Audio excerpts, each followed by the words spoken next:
My name is Stephen Long, and I host a show here on Rock Candy called Sacred Tension, the podcast about the spiritual discipline of asking questions. We cover topics from LGBT issues to faith and doubt and mental health. We talk to biblical scholars and have conversations about religious abuse and leaving faith and finding it again. We also talk to pastors and skeptics and cult experts who are all sorting out their own journey of faith. Please join me in these conversations on Sacred Tension right here on Rock Candy.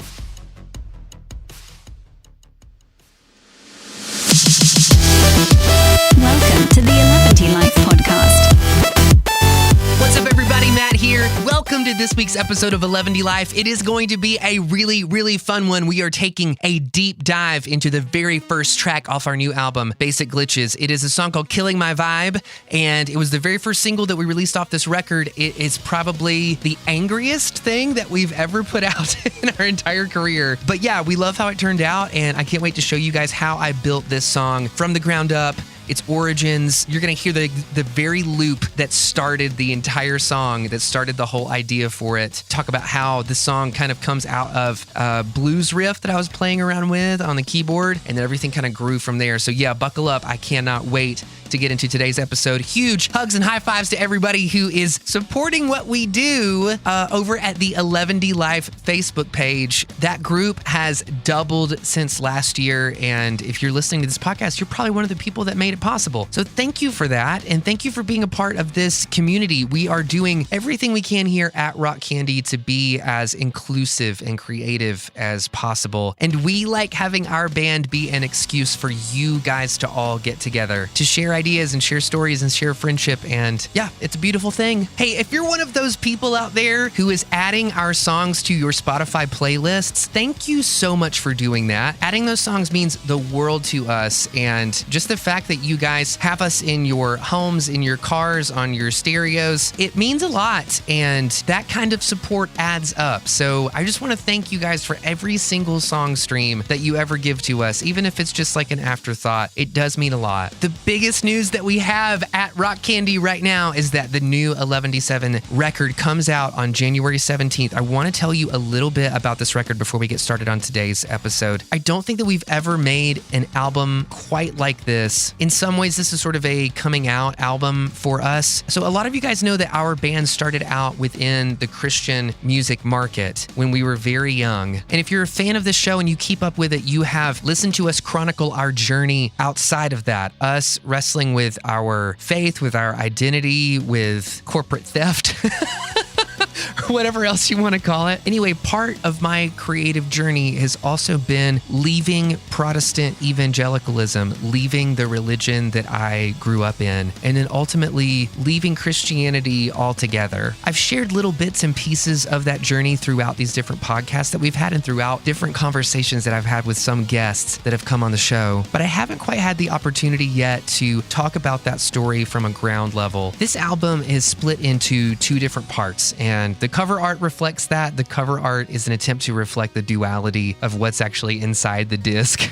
The two sides kind of warring at each other, leaving each other, loving each other. And the first half of this album is essentially me chronicling my journey out of Christianity. And it's probably some of the most personal songs that I've ever written. I feel like songwriting for me has been a crash course in honesty, in being honest with myself, being honest with others, being honest about my emotions, not being afraid to feel, not being afraid to make mistakes. And so I've taken a whole lot of risks with this new album in terms of how vulnerable it is and how brutally honest I'm being about my thoughts and my feelings about myself and my life and my personal journey into and out of Christianity. So if the idea of that intrigues you or infuriates you or confuses you or causes you to feel anything, then I would encourage you to check out this new record and let's both feel weird about it together. So maybe we'll get into that more in depth on another podcast episode. But for now, right now, we have this moment in front of us, and I'm so happy that you're here. I can't wait to play you today's show. So here we go. This is Killing My Vibe on Eleventy Life. I'm going to play you guys the final mastered version of this track, and then I'm going to open up the Pro Tools session, and we'll walk through it piece by piece. Here we go.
killing my vibe.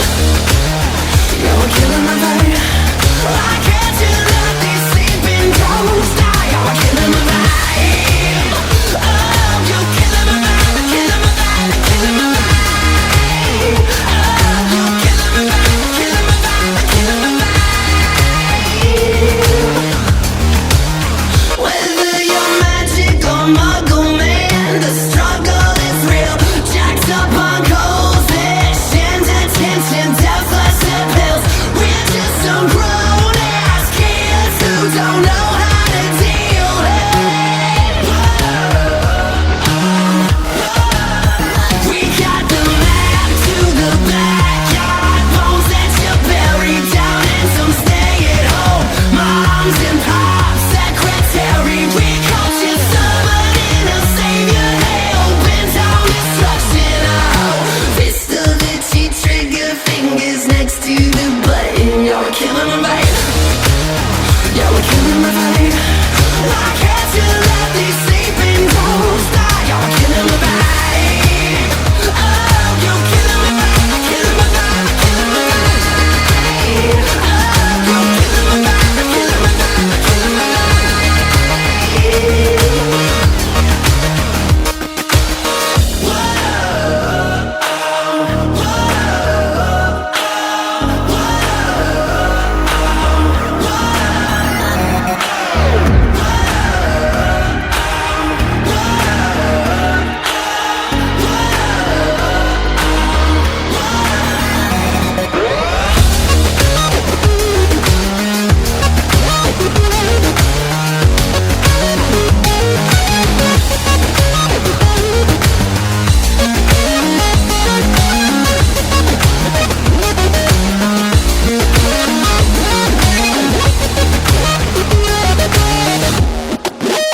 Yeah, we're killing my vibe. Yeah, we're killing my vibe. Why can't you let these sleeping ghosts die? Yeah, we're killing my vibe. Oh, you're killing my vibe, killing my vibe, killing my vibe. Oh, you're killing my vibe, killing my vibe, killing my vibe.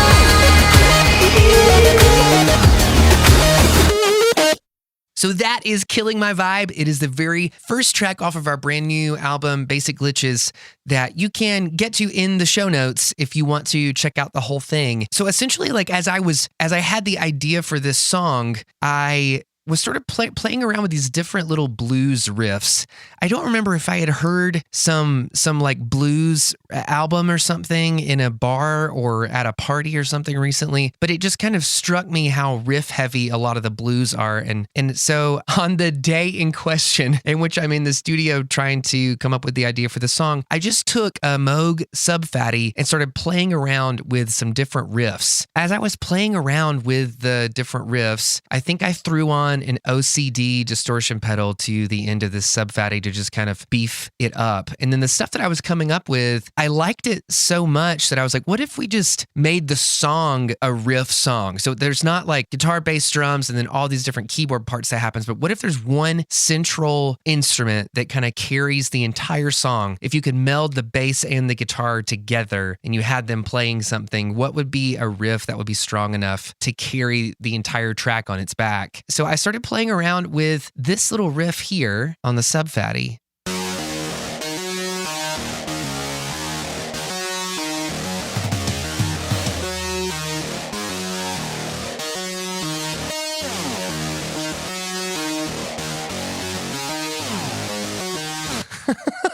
I just really liked the energy and the movement that had. So I ended up throwing a kick and snare under that. But I also came up with this other riff here.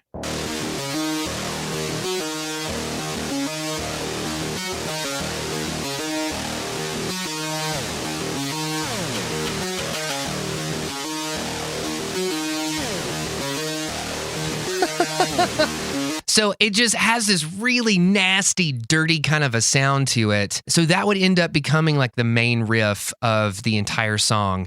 And so I was like, if we're building the song around this kind of like complex riff that would be really hard to pull off live. It's kind of hard to play. The only way to get all the notes in there is sort of to program it. What if we start the song off with something a lot more simple that just kind of sets the tone? And so I just ended up pressing single notes in this little rhythm here.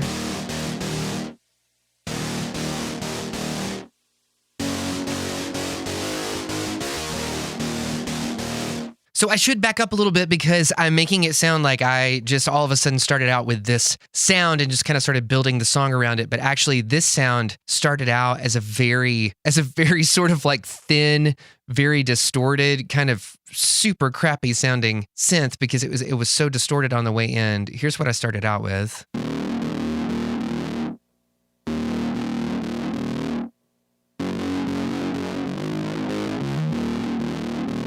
Just super bloated sounding.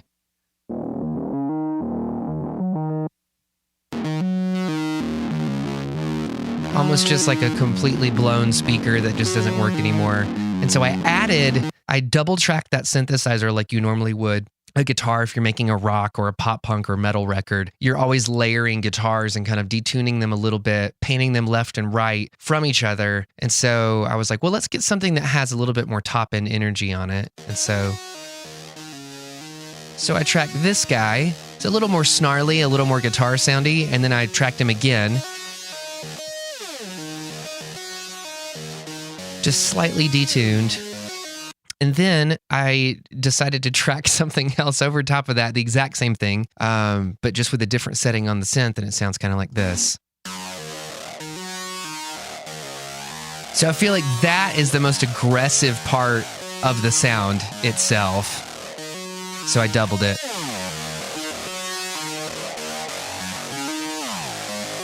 So all of that, and I also layered this little guy that goes underneath all those different things, probably the worst sounding one of all.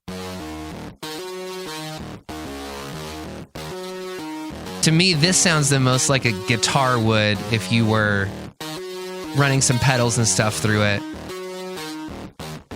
Or running it through some pedals and then taking it into the computer. I just love how nasty it is and how it all kind of breaks up and how it all just sounds super bloated. So this is what I ended up with at the end of the day with all of these guys firing at one time.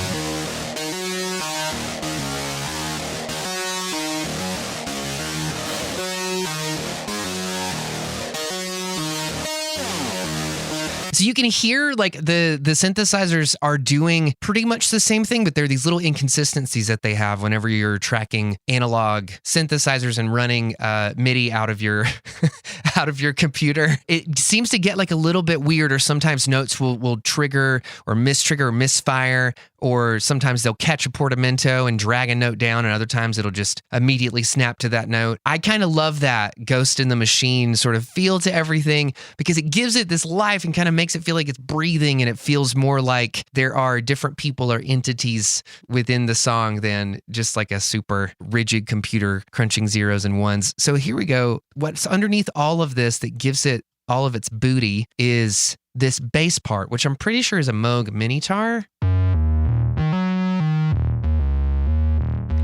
Just super, super subby. And so if I take all of my plugins off of this guy, what does he sound like then? Okay, yeah. So I ended up adding a lot more bottom end to this stuff and pushing it a little bit harder. Almost every single track that's on this session ended up distorted in some way. I mean, everything down to the drums, to the keyboards, the mono synths that are all playing, and even the vocals. This was just like, I wanted for the whole track, for every single part of the track to sort of have this aggression that would help to supplement what the song is actually about, because it's a really angry and angsty sort of a song lyrically. I wanted the music to help sort of elevate that anger or that frustration and that sort of energy. So that's why, so that was how we landed on all those super fun little synthesizer sounds. So all together now with the bass and everything, you get this one massive wall.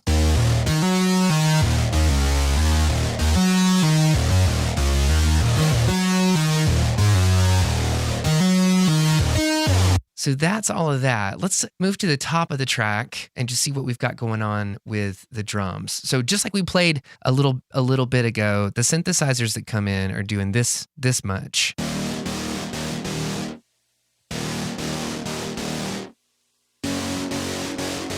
Just super, super nasty. And then we've got the drums kind of coming in here. And what starts the song off is actually a loop. I'll play this loop for you guys because it was the initial loop that I started playing around with that got me really excited about the track. I think I pulled this in from Splice, which is this super cool website. If you don't know about Splice, like it's an amazing place if you are a producer or a music creator to grab samples and loops and song starts. And it's kind of like having the band in the room with you so that you don't spend all of this creative energy wasting it on trying to pick the exact right kick and snare samples and trying to program this exact right rhythm or beat. A lot of times you have an idea for a song and you just need a backbone really quickly. And I feel like Splice is amazing for that. So if you don't know about it, check it out, splice.com. Where I'm not getting paid to say that. I just really love that service enough to pay for it. And so this is a loop that I downloaded off of there that started the whole song.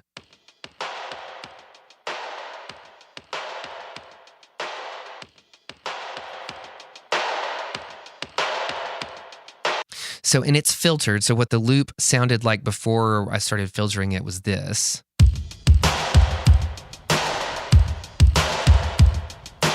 So you can literally go on Splice right now and find that exact same loop. I just wanted to have this underneath the song, sort of to pay homage to its origin, but also just because I thought that the rhythm was really cool. And so we throw a kick on top of that right here at the top of the song.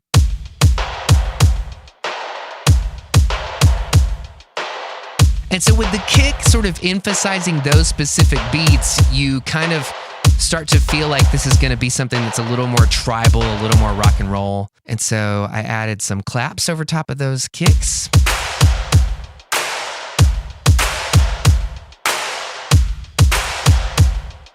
Now, I'm pretty sure that I took a whole bunch of different claps, like some live claps and some digital ones, and just compiled them all together and made what's called a clap stem. So the stem is just the culmination of all of these different sounds that you have been working with and using and modifying and pulling out different characteristics of. You kind of throw those all into one stereo track so that you're not opening up your Pro Tools session when you go to mix and all of a sudden there's 100 tracks of claps. And then either you forget what you're doing with that or God forbid you send that to a mixer and want them to make sense of it. So on top of those kicks and claps, I also have this rhythm track called Shotgun. Here's what the shotgun track is doing. Yeah. So it was just this little shotgun noise that I liked. And then underneath that, I have a track called Tiny Loop. And it's this really cool bit crushy sound. And then underneath that, I also have another track called OL Loop, and it's this guy. So we're like mixing all of these different fidelities together. Like some stuff feels really hi-fi and in your face, and other stuff just feels super, almost like Windows 95 is trying to make an album of AI.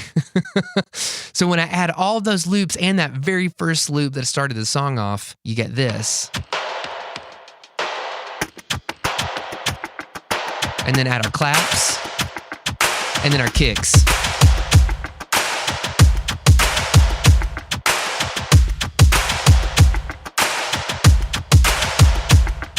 I absolutely love it. And then underneath there, I also have this track called Drone. This guy is just sort of meandering underneath the first verse, and I'll play the drone for you.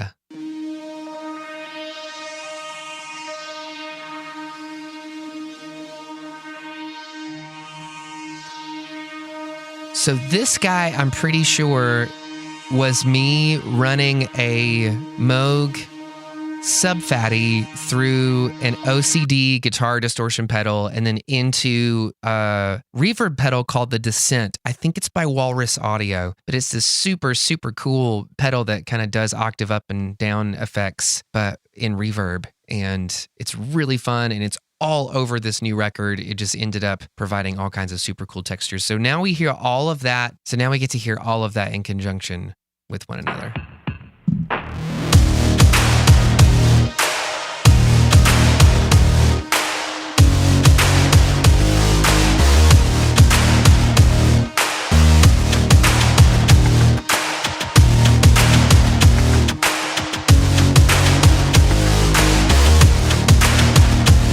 Awesome. So here's what's happening down here in the vocal land.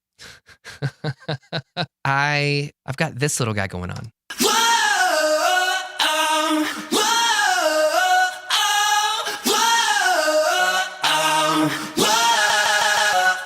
Yeah, so this is me. If I'm counting these tracks correctly, this is me 16 times singing the same thing over and over again. And then on these bottom ones down here, I ended up using this plugin called Little Altar Boy to make my voice an octave lower. And it sounds kind of creepy, but I ended up using this plugin so much over this new record because it doesn't take much to make it sound very glitchy.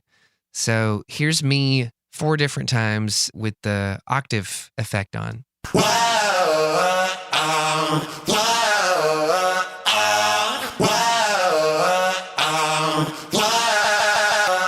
Yeah, and so I just took little bits of the vocals there and chopped them up to make that little glitch effect there at the end. So we leave from there, and we're about to head into the very first verse of the track, and this is what you're going to get. And this is what you're going to get from the vocals. 70 sci-fi future just sent us the bill. We're all sedated and relatable and ready to chill. You took away my drive, but you gave me all of the feels. Hey! Okay, so I remember like working really, really hard because I don't have a naturally tough voice. So whenever we're like writing a tough song or I'm imagining that I just want the song to have a super tough vibe, I really have to get worked up. So I'll normally like go run around the house a little bit or do like a workout routine or watch something violent and awful on TV just to kind of get me in this mindset. Because I end up singing these parts probably around 60 to 70 times before I'm like happy with the takes that I'm getting. And then once I start getting happy with it, then I start tracking them and layering them. So what you're hearing here in the first verse is me singing this part about 8 times, it looks like. But we also have a ton of different plugins and different things on here. So I'm going to take all the plugins off these vocals so you can just hear what they sound like without anything. 70 sci-fi future just sent us the bill. We're all sedated and relatable and ready to chill. Yeah, so and then I compress them pretty tough. And then I use this plugin called a decapitator, which essentially just adds a whole bunch of really nice sounding distortion to it. 70 sci-fi future just sent us the bill. We're all sedated and relatable. Yeah, so now we've got, so that kind of like toughens it up and also covers up the fact that I sound like a man-child whenever I'm singing up in that register. Yeah, so we'll move on a little bit here to the next part of the verse. I got a hi-fi handle on all of my business. Is that the future so bright or the radiation sickness? Cool. So here's what this sounds like when it's just one track of me and not 8 of them all at one time. This is like the most nerve-wracking part of doing this podcast, is letting people listen to what it just sounds like with me into the microphone in the room before it gets all dressed up. I got a hi-fi handle on all of my business. Is that the future so bright or the radiation sickness?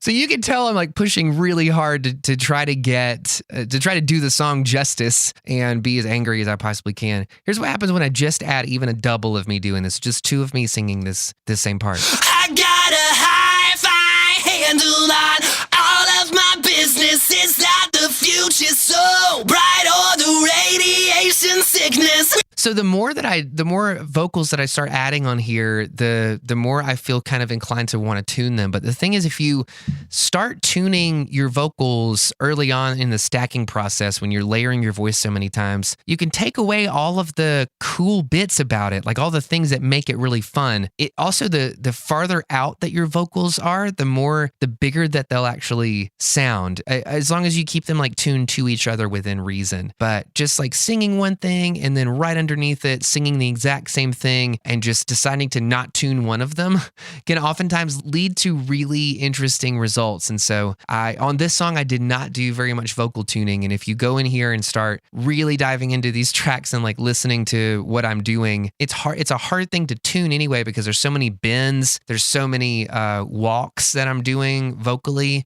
And you don't want any of that stuff to feel too rigid. It's okay for it to feel kind of rock and roll and in your face and like, yeah, it's kind of out of tune, but it doesn't sound bad when we're all singing out of tune together.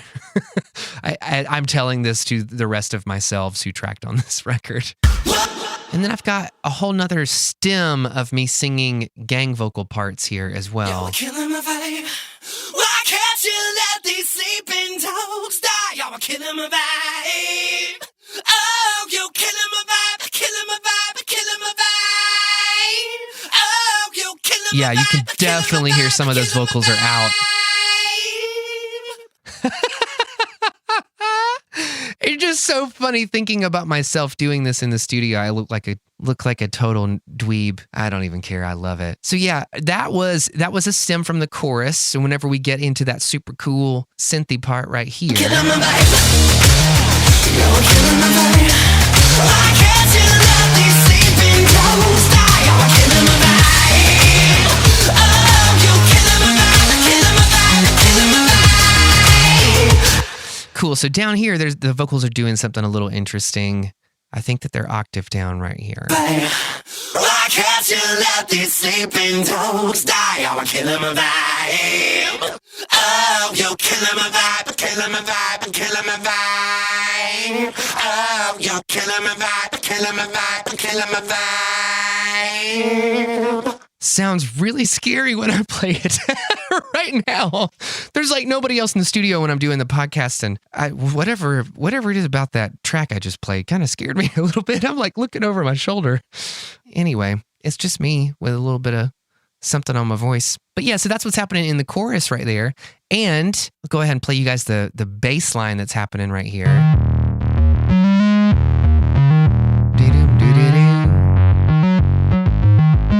So when I was talking about the song feeling like one giant blues riff, this is kind of what I'm talking about.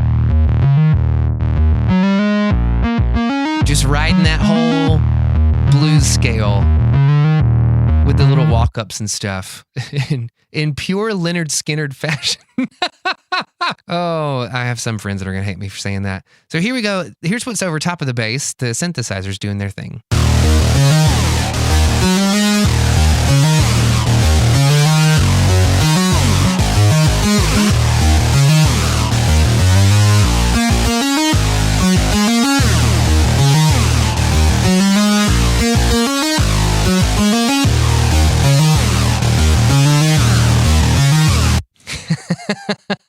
And then when it gets to that last little part here, I've got this little synthesizer bit that happens right here. It almost sounds like a car horn.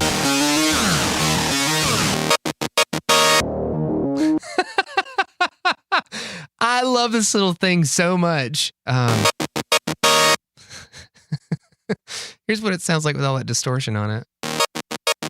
Yeah, it's just a little Juno bit that I wrote, and here's where it comes in at the end of the chorus.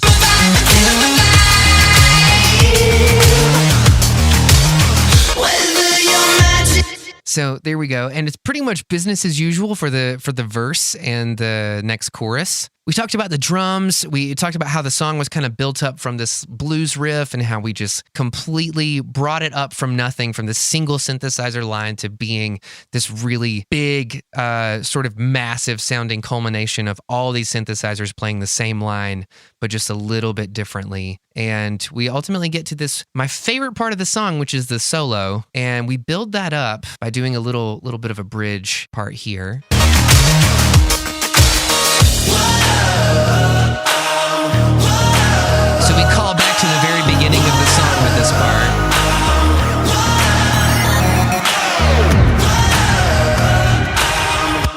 we're about to build up into some sort of a drop. But there's all these little noisy things happening down here that I just discovered I think are really fun.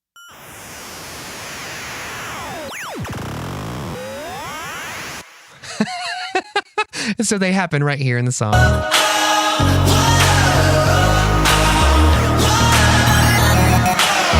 And you can like barely hear them in the mix, but for whatever reason, I think it just adds texture.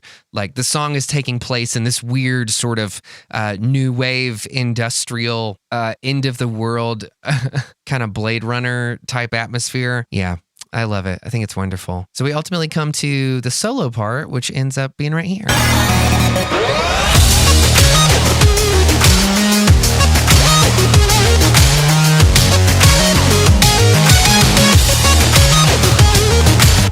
So I made this sound on the Juno, and I'm pretty sure I ran it through a few different distortion pedals, trying to get the sound that I wanted. And this is what I ultimately ended up with in the track.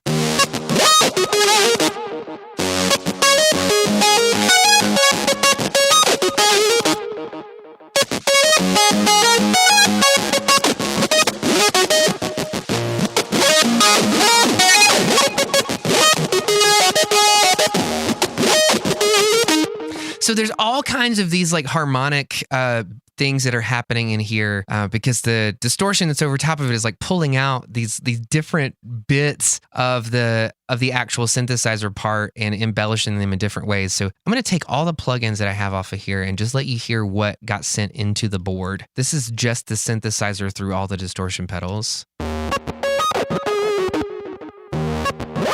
Sounds super lo-fi.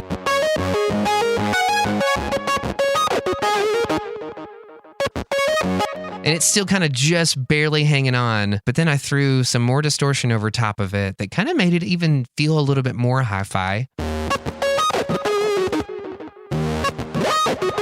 So it just kind of widens the image a little bit, makes it feel a little more stereo. So then I threw some EQ on it, just to kind of bring out those high frequencies. And then we threw a little bit of a thing called a vitalizer onto it to kind of give it this 3D image to help it kind of carry this part of the song. And it just kind of spread it out and made it feel really wide.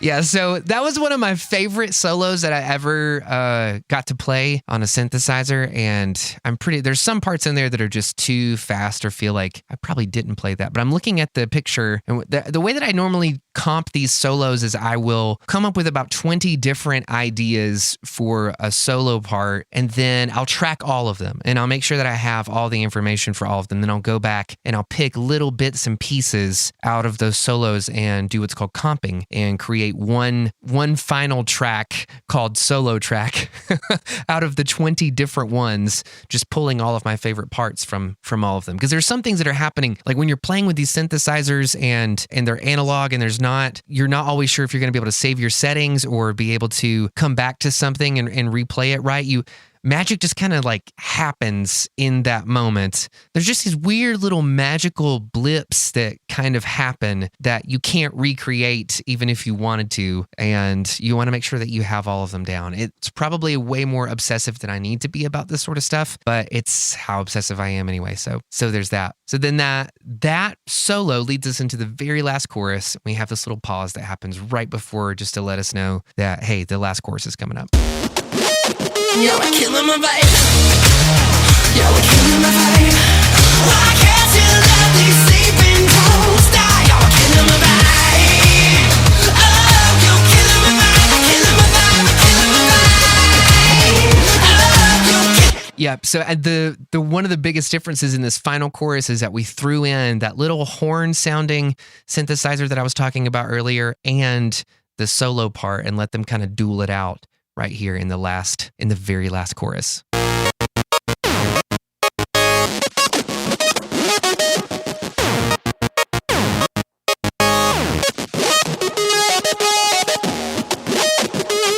Yeah. So those guys are happening right underneath here in the song.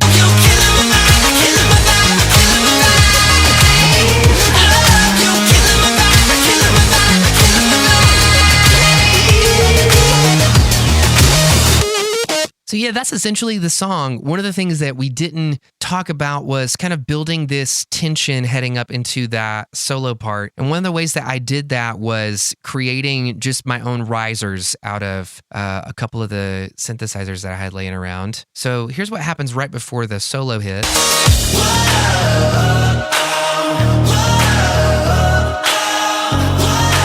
Just kind of a fun, like a happy, clappy thing to happen to let you know that, hey, there's about to be a drop. But then right underneath that, we're adding a bunch of these different noises that we've put together so that as things are building,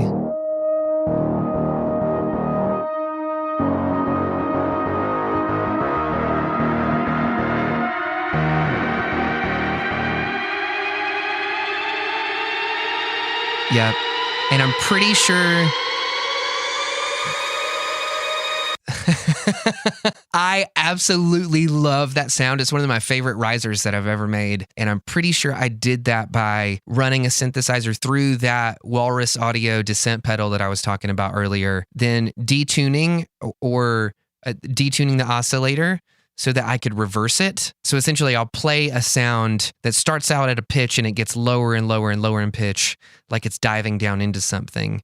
And I will track that with a reverb on top of it. In this case, it was the descent pedal. And then I'll take that file and I'll reverse it so that it sounds like it's coming back up from the depths of something. And it starts building this high end sort of energy, letting everybody know, giving them sort of a subconscious cue that something is about to happen or there's about to be a change or a shift in the mood of the song. And so ultimately there is in the form of that solo.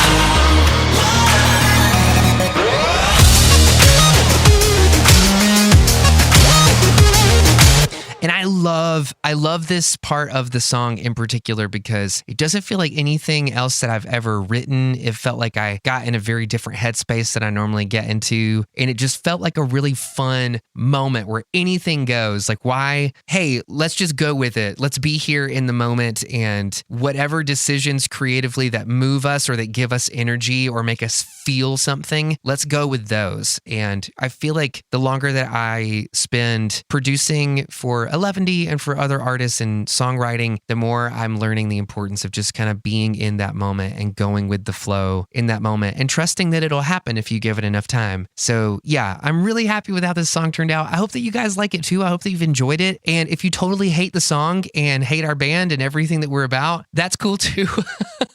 I hope that there was something that was mentioned in today's podcast, maybe something within the session or a different way of thinking about manipulating audio or a different way of dealing with synthesizers or making it hard on yourself, giving yourself the limitations of tracking analog gear. I don't think there's a single software synthesizer on any of this track anywhere. It was all real world instruments that were tracked into the computer. Yeah, I think there's something kind of magical about that. For me, feeling like I took something that existed in the real world and made something new out of it. And it wasn't all just zeros and ones. Thank you guys so much for joining me on this episode of Eleventy Life, where we're deconstructing these songs and kind of talking about the creative process behind them. It brings me so much joy to be able to do things like this and to have friends like you all, our listeners and our Eleventy family, that make it just feel so worth it. So if you don't have a copy of this record and you liked what you heard, there's more of it where that came from.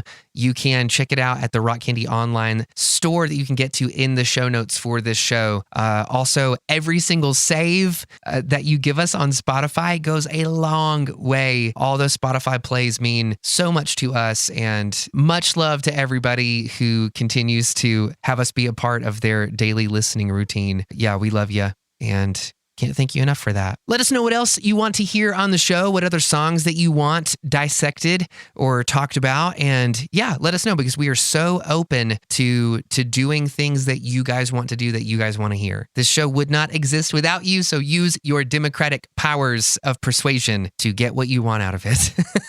Thank you so much for joining us this week. And yeah, I'll see y'all next one.